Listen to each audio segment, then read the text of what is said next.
My goal as a doctor is to get this person off opiates as fast as I can, as safely as I can. There used to be this almost like, just suffer through it, you did this to yourself kind of mentality, which I think is terrible. But now we can do detox for someone with opiate addiction and dependence that it doesn't have to be too unpleasant. You can get through it relatively comfortably. When we're talking about opioid addiction, the withdrawal is so significantly physically distressing that the majority are going to need some sort of physical help getting through that, and that's detox, right? An important thing to say is that unlike alcohol dependence or unlike benzodiazepine dependence, sedative dependence, opioid withdrawal is not life-threatening in and of itself. So you can withdraw from opiates and just be really miserable and you'll get through it. So you don't have to treat it, but it's absolutely gonna make the process easier, and there's no reason to suffer. That's right. More important. I think there's no reason to suffer. You know, I gotta tell you, I've seen this shift, right, with doctors. There used to be this almost like, just suffer through it, you did this to yourself kind of mentality, which I think is terrible. But now we can do detox for someone with opiate addiction and dependence that it doesn't have to be too unpleasant. You can get through it relatively comfortably. Just to counter argue that, the argument would be, well, if we do not make the detox so pleasant, right, and they have to suffer through it, maybe they'll remember that suffering when they're tempted to go back on the drug. You're right, and that's part of the argument, believe it or not. Believe it or not, it's like that negative reinforcement, right? It's this miserable experience that, wow, I'm never doing that again, right? So you're right, there is that psychological component. But don't forget, our goal, or my goal as a doctor, is to get this person off opiates as fast as I can, as safely as I can. You know, so if they're miserable, the likelihood that they're going to relapse is so let me much opt higher. in for that. Right, exactly. So Right. I see. So you're saying if we can offer them a rewarding experience rather than a terrible one, they're going to be more likely to take it. Just get off. Just get off. I can do this for you. And that's what I tell people. I say, listen, you know, they're in the hospital, they just overdosed, or they come to me for detox. Or maybe they're on the fence about it, and I say, listen, I can get you through this. It's not going to be that bad. I have the medicines that are going to get you through this. You're going to be okay. All that fear that you have of having that horrible experience, that can be behind you. I can take care of that pretty good. So the important thing is, the withdrawal is not life-threatening. Now, there's this old saying in medical school when you're learning about withdrawal and detox, is opiate withdrawal feels like you're going to die, but you're not. Right? So it's really, really miserable. And we use those analogies like body aches, cramps, diarrhea, nausea, sweats, chills, vomiting, like just this horrible experience, right? So it's really, really unpleasant. And it can last anywhere from 3 days to weeks, unfortunately. But with the right medicine, we can make that okay. Now, there are two ways to approach it. One way is what's called supportive care. Supportive care means that you're not introducing another opiate to wean them off. You're just treating the symptoms of the withdrawal. So this is how that looks. There's a medicine called clonidine, okay? So if I say to you, listen, we're gonna do a supportive treatment protocol for you. And there can be various reasons why we might choose that. Sometimes the people don't want to take an opiate replacement like Suboxone. They don't want to take that, or methadone. They say, no, I just treat the symptoms. Okay, that's fine. So we can give them clonidine for what's called hypersympathetic tone, that creepy, crawly skin feeling, the racing heart, the restlessness. We give them something called clonidine for that. The blood pressure spikes, that. So clonidine helps with that. Then we'll give them something called dicyclamine for abdominal cramping, that severe abdominal cramping. I'll give them a muscle relaxer like methocarbamol for muscle cramping. I'll give them ibuprofen or Advil or acetaminophen for pain, right? So you can see where this is going, and I'll give them something for diarrhea, right? Like loperamide, which is, just an anti-diarrheal. So I can give them something for each one of those symptoms just to make it more bearable. But does Tylenol even work? We're at this level of pain. You're right. And I'm going to be honest with you, supportive care is not a get out of jail free card. It's still pretty miserable. And what I'm going to basically say, I think it just makes it more tolerable. Mm-hmm. But it's certainly not a free ride. It's not, I feel great, right. I'm just going through withdrawal, right? Yeah, no, it's still pretty miserable, but it takes the edge off. And in most cases, people will get through that acute phase in like 72 hours. So if you can make it as tolerable as possible for that time period, and they get over that hump, that's really what matters. Can you just knock somebody out and have them sleep through the withdrawal and then wake them up? So it's funny that you bring that up, because there's a controversial detox that does just that. And what it does is it puts somebody under sedation, and then it floods them with Narcan, which is a medicine that just breaks free all of those opiate receptors, which if I were to give an opiate addict Narcan, it would be the most miserable experience in the world. But these people go under sedation, and they flood them with Narcan, and then they just wake them up like 2 days later, and they go, okay, you're good. Very controversial. You're talking about putting someone under general anesthesia for a prolonged time period and flooding them with another drug. So people do that. It's usually like a very costly thing. It's usually an out-of-pocket expense. It's controversial to say the least, right? Okay. But it's called rapid detox, and people do that sometimes. The most conventional way is a taper, which is just a tapering protocol of an opiate replacement. Now, there's a medicine called buprenorphine. People have heard of it as Subutex or Suboxone. Suboxone I've heard of, yes. Suboxone, Subutex, right? They're sort of iterations of the same chemical, buprenorphine. What Suboxone does, interestingly enough, it's actually a pretty cool invention, because it binds to those opiate receptors. Remember the lock and the key? So it's like the key, so it fills that opiate receptor. So it makes your body think that it has an opiate there, so it prevents a lot of that withdrawal, but it doesn't really get the person high. It has what's called a ceiling effect, which means that you'll give a certain amount of milligrams, and then you're not going to get a buzz or high from it. So it's not addicting really. It's not something that people want to abuse.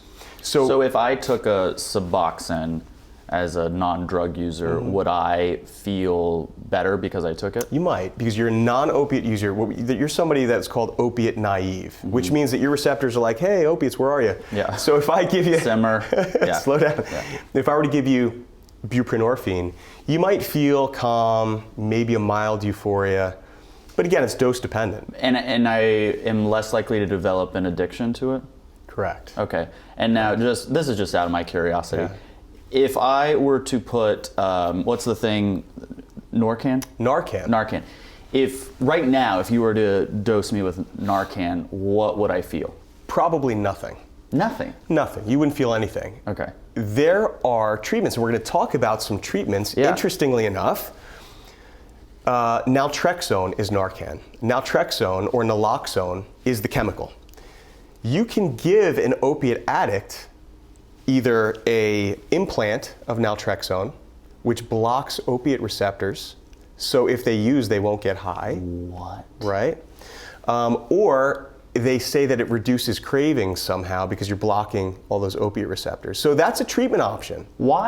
Is it successful? Does it work? It shows promise for sure. It's not an end-all be-all, but it shows seems promise. like it would be, because if I'm addicted to heroin, you put this blocker in, and then I'm shooting up heroin and not getting anywhere. Wouldn't I just... That's right. It's a deterrent, and it doesn't give you the euphoria that you're trying to get. So absolutely. So it's helpful. There's no question about it. Great. What is that called again? So a naltrexone implant.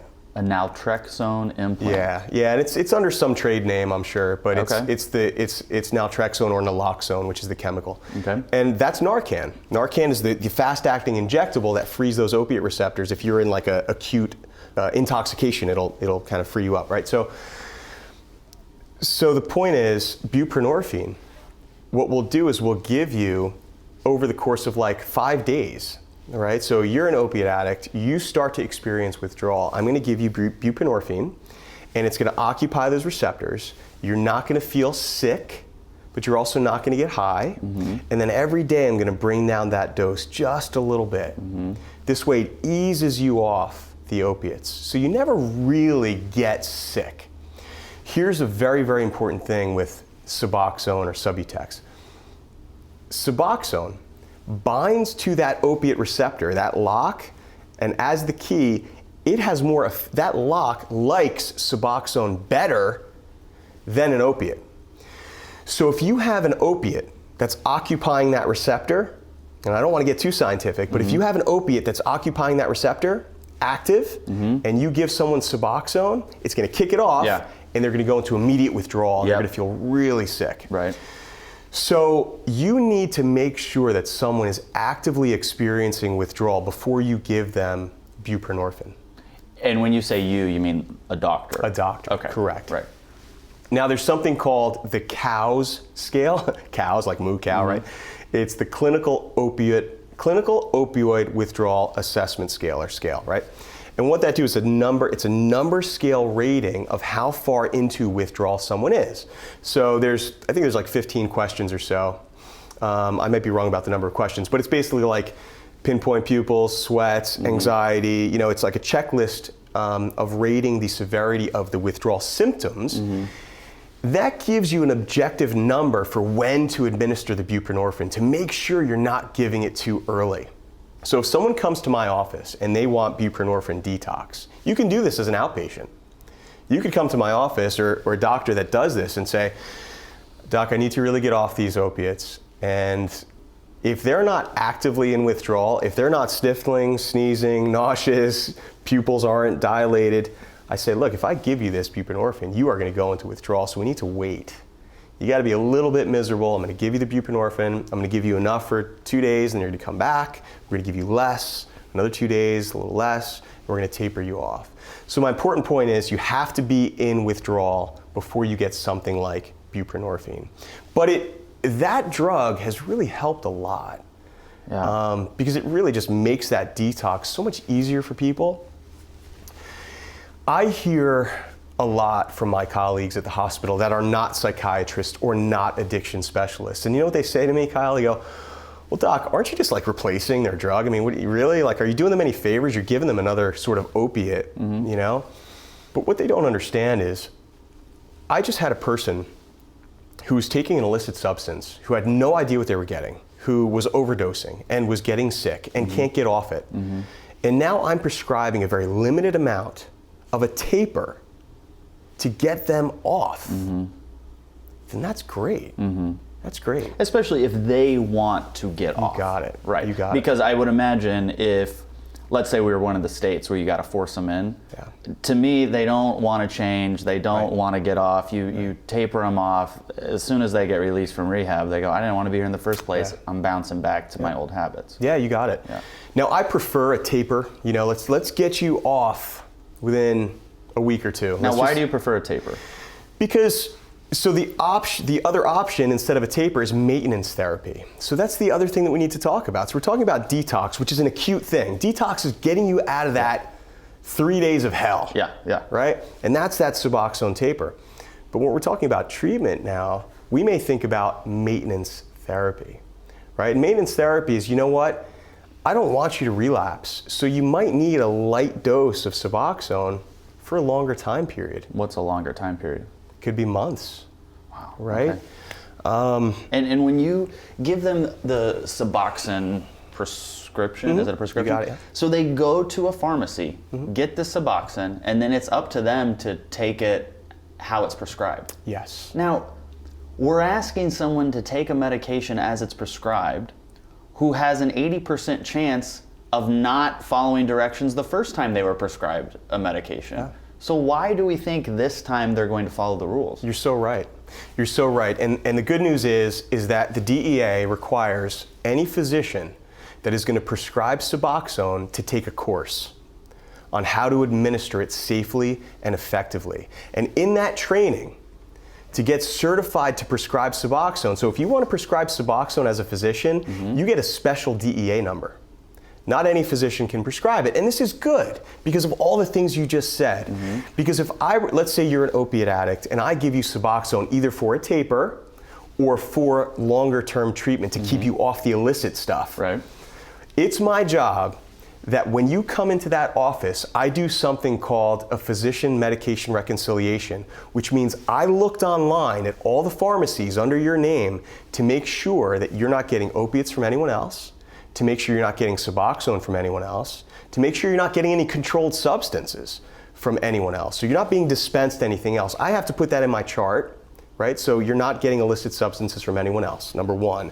Number two, I'm going to do a urine toxicology screen on you every time you come in, because what that's going to do, it's going to show me, number one, that you're taking the Suboxone, that's going to come up positive, and you're not taking any other opiates or any other illicit substances. So I check that off the list. So I check off, he's not getting drugs from any other doctors, he's passing my urine drug screen, meaning he is taking the Suboxone, he's not taking anything else. And then I have to make sure that you're in some kind of therapeutic intervention. Right? And that's some sort of support group or NA or some sort of therapeutic intervention, motivational interviewing, abstinence program, so that's all part of it. So that education that I received as a doctor to be able to prescribe Suboxone are those fail-safes. Yes. To make it as safe as possible and as effective as possible for you. Because Kyle, don't get me wrong, people sell Suboxone illegally. Yes. They abuse it. Right. There's always that possibility. So we have to really be careful with that. So that was an amazing point that you brought up, but that's what we do to curtail that.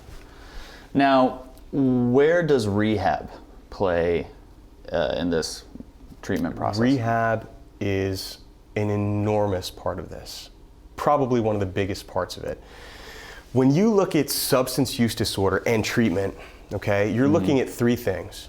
You're looking at the acute detox phase, getting them off, physiologically getting their body free from this substance. That's number one. Safely and effectively getting them off. That is really just physical. It's physical, right? I'm removing the drug from your body. That's not going to stop the cravings. That's not going to stop the habits that you formed. It's not going to change the people that you've changed in your life, your peer groups. Amen to that. It's not going to change the reason why you maybe were using substances to begin with, your stressful job, your horrible marriage, the thing that happened to you when you were 11. Whatever, right? Whatever you were self-medicating for. It's not going to change any of that. Yeah. So in order to remain abstinent, you really need support. So you get the detox done, that's step number one. And that's that one step. That's the first hurdle. Yeah. Second hurdle is getting involved in a rehabilitation program. Now, rehabilitation programs can be inpatient or outpatient. The best statistical response is inpatient for as long as you can. 90-day programs are preferable, 3 months at least. There are 30 days, there are 60 days. If someone can do a 90-day program, I say do it. To me, even 90 days doesn't seem long enough. And what happens is they'll step you down if they do it appropriately. So you go through a 90-day rehabilitation inpatient, and then maybe you go to like a halfway house in still like a supportive community, and then maybe you go to like an intensive outpatient where you meet 3 times a week. So it's all just kind of degradations. It's little steps downward. However, I want to use a medical model to explain opioid addiction for a second. This is like asthma or heart disease. I'm not going to cure it, but I can treat it, and I can make sure that if you have heart disease and high cholesterol, you're going to maintain a healthy diet. I'm never going to cure you of it. But you are going to have to take steps every day, probably for the rest of your life, to make sure that you don't make that worse. If you have an opiate use disorder, it's more likely than not a lifetime commitment to stay clean. So in that same medical model, you have to remember that your lifestyle choices from here on out have to be abstinence. And that means that you're gonna meet with people, you're gonna have therapists, you're gonna have support groups, you're gonna have to keep these things in your life, probably long term. I obviously agree with all of that. To tell somebody you have to be abstinent for the rest of your life is so daunting. And one of the first alcoholics I ever met was really open about his alcoholism and his recovery. He was a recovered alcoholic. And I said, and we were really young, I go, you're never gonna have a drink again? Like just never, you're gonna go to a baseball game and not have a beer? He goes, well, I don't know about that. I just know I'm not gonna have a drink today. There you go. And I go, now that is something I can achieve. I can do anything for one day, right? Like I love sushi, but I don't have to have it every day, right? I'm not comparing sushi to drug abuse and alcohol. Don't send me an angry email. But but that mentality is doable, and I think that is so important for alcoholics or addicts of any kind to remember that nobody's saying anything that you have to do everything forever and that would be great. Just today, can you be clean? Today, can you be sober? So do you know what one of the mantras of AA and NA is? One day at a time. One day at a time. I didn't know that, yeah. One day at a time. So you hit on something that's so important because you're right. I mean, that sounds extreme. Yeah. You can never use a substance ever again. Now that's ideal. That is ideal. And that also brings up another point, that relapse is part of recovery. It is very likely that you are probably going to relapse, and you're not a failure if you do. Sometimes it takes people several tries at detox and rehab. What do you mean you're not a failure if you do? Your goal was to stay sober. I know. You didn't stay sober and you failed. It sounds crazy, but if you look at it so extreme that I'm a total failure, I'm always going to be an addict and I'm always going to use, then you're never going to try again. You have to let people know that this may be part of your recovery. You may relapse. And if you do, we'll address it. Right? That seems so backwards to me. It's part of it. And I'm not disagreeing. I'm saying you're correct. Yeah. But I'm also saying, as somebody who's had people in their lives who've abused drugs, that seems backwards to me. Yeah. I wouldn't, if they said, yep, I might relapse, I would go, what do you mean you might relapse? Like, that would be my response. And I understand that's incorrect. Right. But that's the whole one day at a time thing. We're taking one day at a time. Yeah. Tomorrow we're going to tackle when it comes. I told you, I shared with you that I have family members that struggle with addiction, specifically opioid addiction, right? So this is very personal to me. Yeah, right. And I will absolutely share that this person has been through dozens of rehabs and detoxes. Dozens. And as a family member, if I gave up on him when he failed the first 3 times, and right now he's doing amazing. We're talking years of sobriety now. Yeah. Imagine I gave up on him after he failed 3 times. You're right. Right? So it's part of it. It's part of the caregiver and the loved ones and the supporters' knowledge base to know that we are taking one day at a time. We are working on this. But if they relapse, it's not the end of the world. Well, and addiction is a disease. Correct. And if my friend got cancer, fought it, didn't have cancer for years, and then got cancer again, I wouldn't go, well, what are you doing getting cancer again? Yeah, that's a good Come point. on. You would go, all right, this happened, part it of the sucks, and we're going to go back and fight it together. It's not something that we planned on. It's not something that we wanted, but we're going to tackle this together. You're going to be okay. We're going to get through this. That's a great analogy. In your experience, what qualities do you see in people who are able to get sober and maintain their sobriety for a long period of time? Yeah, it's such a good question, and it's hard to put an answer to that because there's so many different personalities, but I'm going to share a personal story that may drive that home. I do this for a living, right? I detox people as part of my job. I deal with rehabilitation and substance abuse and substance dependence. I have a family member who every day struggles with opioid dependence, has been sober and clean, God bless him, for years now. I grew up seeing years of dependence and relapse and withdrawal and illness from this disease firsthand. And I said to him recently, I said, I do this for a living, and I just need to know, what was it that finally got you to stop? Because you went to 50 rehabs and 50 detoxes and 20 different treatment centers, and what was it? Tell me that secret as a family member, because I want to help people. Tell me the secret. And you know what he said? To me, it was so profound but simple. He said, Dom, I just woke up one day and said I was done. I was done. And when he accepted that, I mean, I get chills just saying that, because it's so simple but so profound. He just came to that conclusion in his life that he's done. But what that tells me is that he came to that conclusion. Oh, that's, yes. It's not like you and your family rallied harder. Right. It's not like the Suboxone worked better. It's not that the rehab center improved their process. Yeah. He made the decision to be done. Exactly. And until that person can come to their version of that conclusion, whether it's rock bottom, a decision, a disgust with where they've been, a desire for a better life, whatever it is, do you feel like until that happens, all the rehab, all the support, all the treatment, all of that can't bring somebody to sobriety? They have to bring themselves to sobriety. I think they have to get there. You're right. And that's such a profound thing that you just said.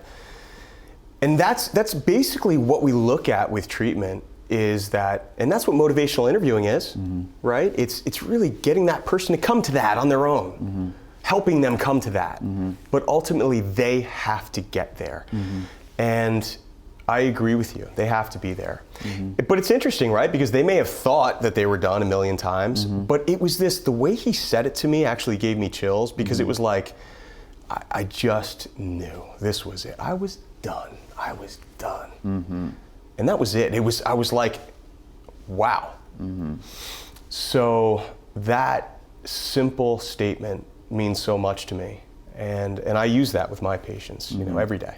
How can supporters get the people in their life to be done? Yeah. Can they? Yeah.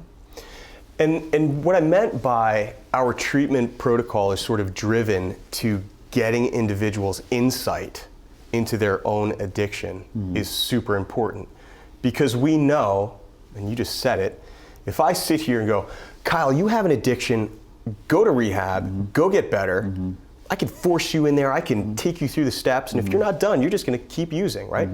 So the purpose of therapy or being a supporter is to help the person come to that conclusion on their own. And you do that in a lot of different ways, which are very subtle. And those subtle ways are being supportive of the recovery process. Don't make it a fight. Don't make it about you, right? Meaning, you gotta get help because you're ruining the family. Like, don't make it about you, right? Let that person come to those conclusions. And listen, we base interventions kind of on that, gaining insight. Like, an intervention is structured on showing the person like how much everyone cares about them, but at the same time showing them how much they're affecting other people's lives, and sort of like trying to create an aha moment. That's really what an intervention is. But you're never going to be that person's deciding factor. And I guess the old cliche is you can lead a horse to water, but you can't make him drink, right? Yeah. It's kind of the analogy that we use with addiction.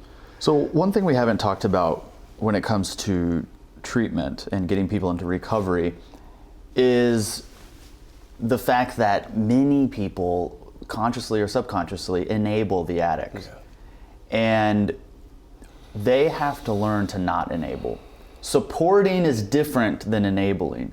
Can you talk about the differences between supporting and enabling, and then go into what people need to do to not enable that person so that they do reach their rock bottom and wake up and say, I'm done?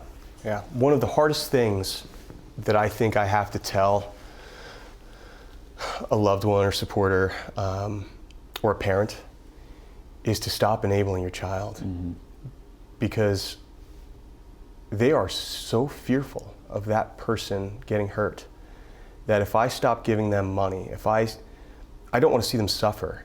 If I don't keep in touch with them, where are they going to go? They're going to end up dead. This is someone that you care about. How do you tell someone to stop supporting them, right? So here's the important point. You make it very, very clear to your loved one that I am here for you. I love you. I don't agree with this disease. I think it's horrible, but I'm not angry at you. I'm going to be here for you through this process of rehabilitation. Should you choose to do it, I'm going to support you 100%. However, there are rules. I'm not going to allow you to use drugs and live in my home. I'm not going to give you money, right? I'm not going to. So being supportive doesn't mean you're enabling. You can be supportive and draw the line. That's the important thing. right? Does that make sense? It does. What do you say to the parents, though, who say, well, that's nice, Dr. Sportelli, but our daughter is addicted to heroin, and if we don't give her her $100 a day, she will go prostitute herself. So are you telling me that you rather have my daughter go prostitute herself and put her in dangerous situations so that she can get heroin, or should I give her the $100 so she can get the heroin, come do it in my house so I can keep an eye on her and keep her safe in case she's ODs? And I've had this very similar conversation with people. Now, if I was in a state that had mandated treatment for people that are a danger to themselves, the first thing that I'm going to do is say, listen, we need to petition the court to get your daughter mandatory rehab because she's putting herself in danger.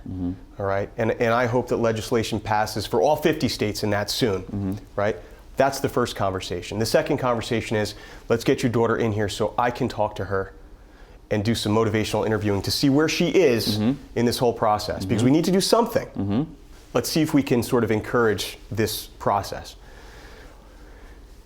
The other thing I'm going to say is, if your daughter continues to use illicit substances, she's going to overdose, she is potentially going to die, or she's going to end up in jail.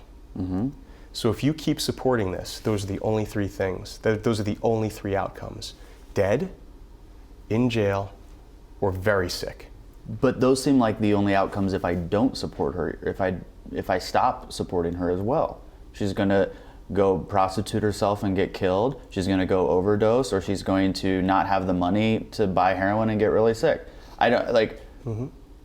So I agree with you, but as the parent, how do you convince them that the right thing to do is not to give their daughter money for drugs? It's one of the hardest things to talk to parents about, and that's why because you're finding that parents won't agree with you.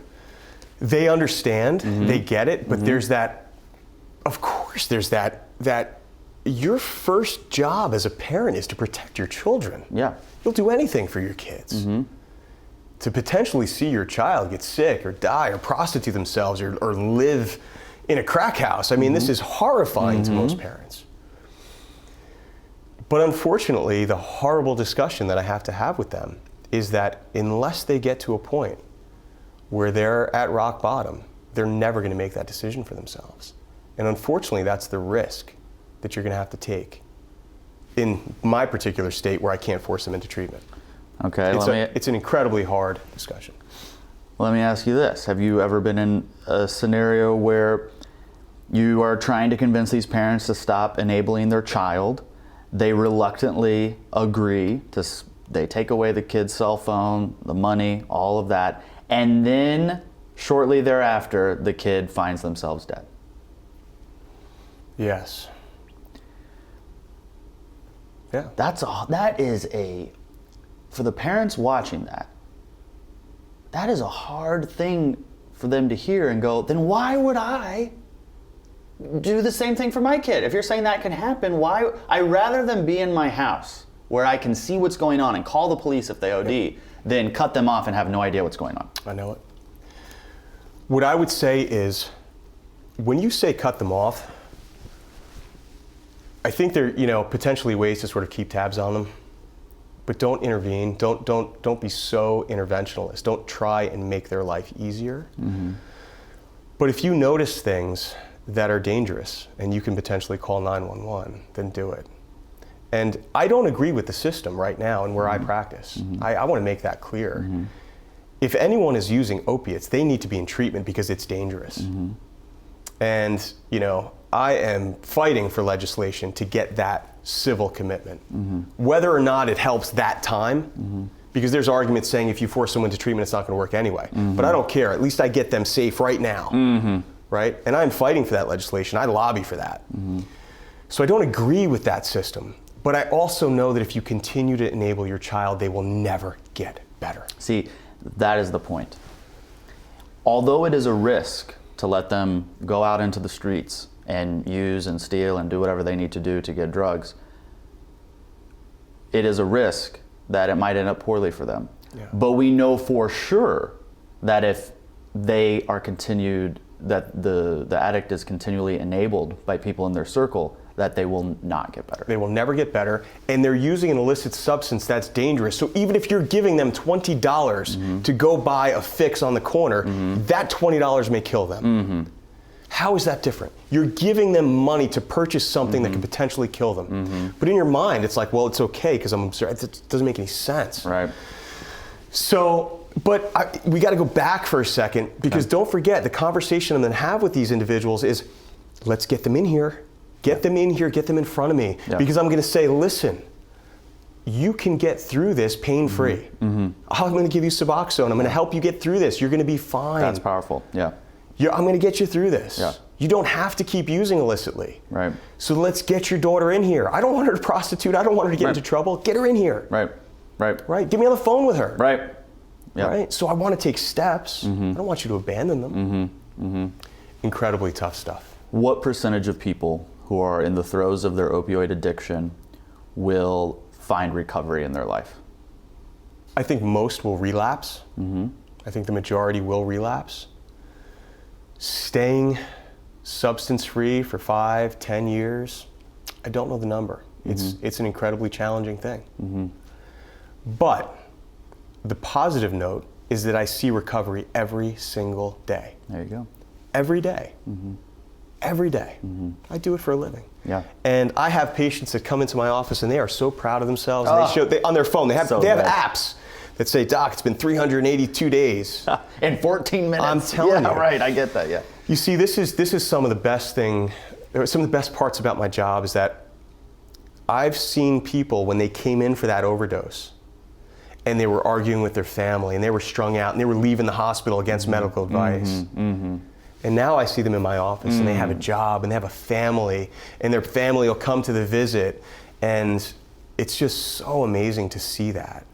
So the point is this, is that there is absolutely hope, there is absolutely treatment, and there's absolutely recovery.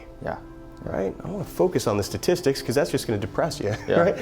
Let's focus on the recovery. It's doable. All right, that is doable. All right, well, this was a great episode. This was wonderful. I got so much out of this, and that last part actually put tears in my eyes, because I, on some level, feel like I understand the suffering these people are going through, and I absolutely understand the suffering that their loved ones are going through. And the fact that you are seeing people in recovery every single day, and you are seeing people who have recovered every single day, and you have family members who have recovered, even though it took a long time, have recovered, that hope is worth a gazillion dollars. Absolutely. In the final part of this series, we're going to talk about what happens post-treatment. That in itself needs a lot of insight and knowledge, and Dr. Sportelli is going to give it to you in our next episode. Thanks for watching. Check out the links below for more information on how to access this full series, and subscribe to our YouTube channel to watch new mental health videos every week. Did you like what you heard in this video? If you want to ask a MedCircle doctor a question directly, you can learn how by visiting the links in the description below.